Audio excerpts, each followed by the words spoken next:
ఈ సినిమాకి బదులు వెంకటేష్ గారి F2, F3 ఆ సినిమాలనే సరే మళ్ళీ ఇంకోసారి టీవీలో పెట్టుకొని చూస్తా నేను. అంత వరస్ట్‌గా ఉంది ఈ సినిమా. ఆ రైటింగ్, ఆ సినిమాటోగ్రఫీ అసలు ఈ సినిమాలో సత్య గారు ఒక్కరు తప్ప ఎవ్వడంటే ఎవ్వడు కూడా బాగా చేయలేడు. ఇట్లా వచ్చి పోతా ఉంటారు. పెద్ద క్యాస్ట్ ఉంది. అసలు డైరెక్టర్ ఏం చేస్తున్నాడు? లైక్ విజయేందర్ ఎస్ అంట డైరెక్టర్. అసలు ఏం చేస్తున్నాడు ఆయన? అంటే ఎట్లా పడితే అట్లా రాసేస్తారు, ఎట్లా పడితే అట్లా రుద్దేస్తారు, ఆడియన్స్ చూసేస్తారా అని అనుకుంటారా? లేకపోతే ఏమనుకుంటారు నాకు అర్థం కాదు. ఎడిటర్ రూమ్ లో మొత్తం అంతా టీమ్ ని కూర్చోబెట్టి అరే నవ్వండి రా మీరు అని చెప్పి నవ్విపించినట్టు ఉంది ఆ సినిమా మొత్తం చూస్తుంటే నాకైతే. లిటరల్లీ వాళ్ళు నవ్విండ్రు కాబట్టి అరే ఆడియన్స్ కూడా ఇంతే, మా వాళ్ళు నవ్విండ్రు, మా టీం మొత్తం నవ్విండ్రు, సో ఆడియన్స్ కూడా నవ్వుతారు, పిచ్చోళ్ళు లే అని అనుకోని లైట్ తీసుకొని తీసినట్టుంది ఈ సినిమా మొత్తం. నిహారిక ఎన్ఎం అయితే అసలు వదిలేయండి, ఆమెకి క్యారెక్టర్ ఇవ్వాల్సిన అవసరం లేదు. హీరోయిన్ క్యారెక్టర్ ఇవ్వాల్సిన అవసరం అయితే అస్సలకే లేదు. అసలు ఎక్స్ప్రెషన్ పలకదు, ఎందుకు చేస్తుందో అర్థం కాదు, అంత పెద్ద స్క్రీన్ లో ఏం చేస్తుందో కూడా అర్థం కాదు నాకు. ప్రియదర్శి ఎంత మంచి మంచి సినిమాలు తీస్తాడంటే ఆయన ఎక్స్ప్రెషన్ తోనే అసలు ఆడియన్స్ ని ఆకట్టుకుంటాడు. ఈటీవీ గణేష్ గారు అసలు ఎప్పుడో బీచ్ లో వచ్చిన ఆ డైలాగ్ ని పట్టుకొని రుద్దుతున్నారు. వెన్నెల కిషోర్ పోలీస్ గెటప్ లో,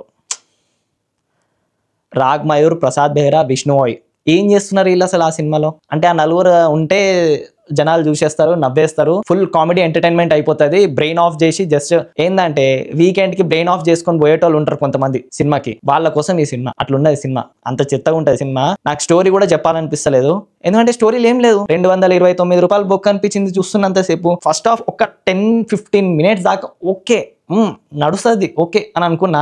అందరు తెలిసిన ముఖాలు అయిపోయా. మళ్ళీ ఊరికేనే సత్యగారేమో ఒక ఇంపార్టెంట్ క్యారెక్టర్ అనే క్యారెక్టర్ ప్లే చేసిండు, సో ఆయన కోసం అని చెప్పి నేనున్నా. ఆయన వస్తున్నాడు, జోక్ చేస్తున్నాడు, అందరు నవ్వుతున్నారు, అయిపోయా. ఇంకా తర్వాత మొత్తం సైలెంట్ అయిపోతుంది. వై? బికాజ్ ఏం లేదు సినిమాలో. యువశేఖర్ కొడంగల్ వీళ్ళందరూ ఉన్నారు కదా, వీళ్ళ మీమ్స్ ఉంటాయి కదా, అవన్నీ తీసుకొచ్చి ఒక సినిమాలు పెట్టేసిండ్రు.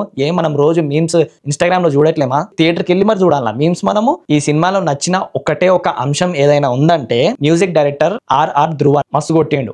నాకు ఆ సత్య ఎంట్రెన్స్ అప్పుడు కొట్టిండు బీజిఎం, బెస్ట్ అంటే బెస్ట్ బీజిఎం కొట్టిండు సత్యకి. ధ్రువన్ కొట్టిన మ్యూజిక్ మాత్రం నాకైతే మంచి అనిపించింది.